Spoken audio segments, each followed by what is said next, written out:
आपका क्या नाम होगा?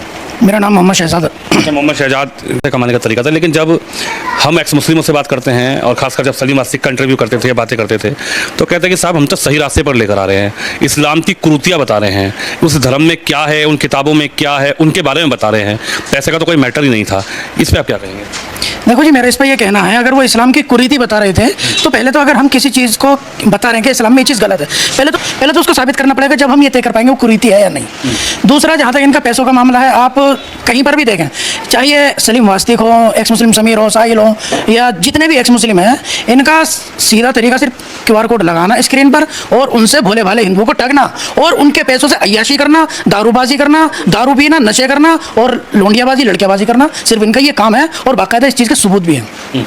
आप इस पूरी घटना को कैसे देख रहे हैं, जो सलीम वासिक पिछले कई सालों से कह रहे हैं कि साहब नाम बदलकर पहचान छुपा कर रह रहे थे, लेकिन अब कुछ लोग सवाल उठा रहे हैं कि ये सब तो कराया गया है, ये सब तो एक बड़ा षड्यंत्र है, बड़ी प्लानिंग के साथ हुआ है, और ये सब जो एक्स मुस्लिम मुहिम चल रही थी, इससे कुछ लोग डर गए, इससे कुछ लोगों में घबराहट पैदा हो गई कि कहीं चीज़ें पूरे वर्ल्ड लेवल पे ना आ जाए, इसीलिए अब टारगेट करके इस तरीके की घटनाओं को अंजाम दिया जा रहा है, ऐसे मामलों को अंजाम दिया जा रहा है। नहीं, जिस तरीके से कहा जा रहा है कि एक्स मुस्लिम मूवमेंट को बर्बाद करने की कोशिश की जा रही है, कहा जा रहा है, पहले तो एक्स मुस्लिम मूवमेंट नाम की कोई चीज़ है नहीं।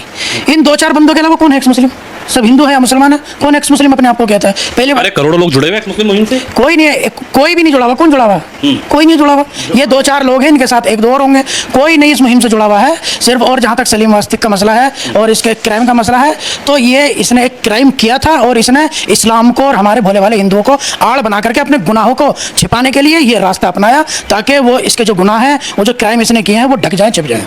आपको क्या लगता है, अब 31 साल तक पुलिस को पिछले 26 साल तक पुलिस को पता नहीं लगा, नाम छुपाई, पहचान छुपाई, इसको लेकर भी सवाल प्रशासन पर भी खड़े हो रहे हैं कि साहब ऐसा कैसे हो गया कि 26 साल तक कोई व्यक्ति छुपा रहा और उसके बाद वो सोशल मीडिया बड़े प्लेटफॉर्म पर भी आता रहा, फिर भी पुलिस सोती रही। देखो, जहाँ तक पुलिस का मसला है, वो पुलिस ज़्यादा बेहतर जानती है वो क्या कर रहे थे, क्या नहीं कर रहे थे, हम तो नहीं जानते।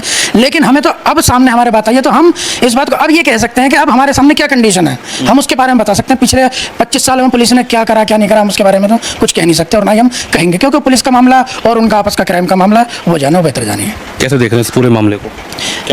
मुझे तो यही लग रहा है कि इस मामले में कहीं ना कहीं तक सच्चाई ज़रूर है, क्योंकि ये फरारी पर भी रहा है और इसने अपने पॉडकास्ट में, अपने इंटरव्यू में इतने झूठ बोले हैं कि मैं मौलाना रहा हूँ, मैं फलाना रहा हूँ, मैं ढिमकाना रहा हूँ, लेकिन कभी भी इसने ये नहीं बताया कि मैं किसी स्कूल में टीचर भी रहा हूँ, मैंने किसी का मर्डर भी कराया, मैंने किसी बच्चे को मारा। इन सब बातों को इसने छिपाया है और इस्लाम का और हिंदुओं को इस्तेमाल करके इन सब बातों को अपनी बातों पर डालने की कोशिश की है। लेकिन अब हम दिल्ली पुलिस की तारीफ भी करेंगे, क्राइम ब्रांच की तारीफ भी करेंगे कि इसको 25-30 साल बाद गिरफ्तार किया है और इसको सज़ा होनी चाहिए।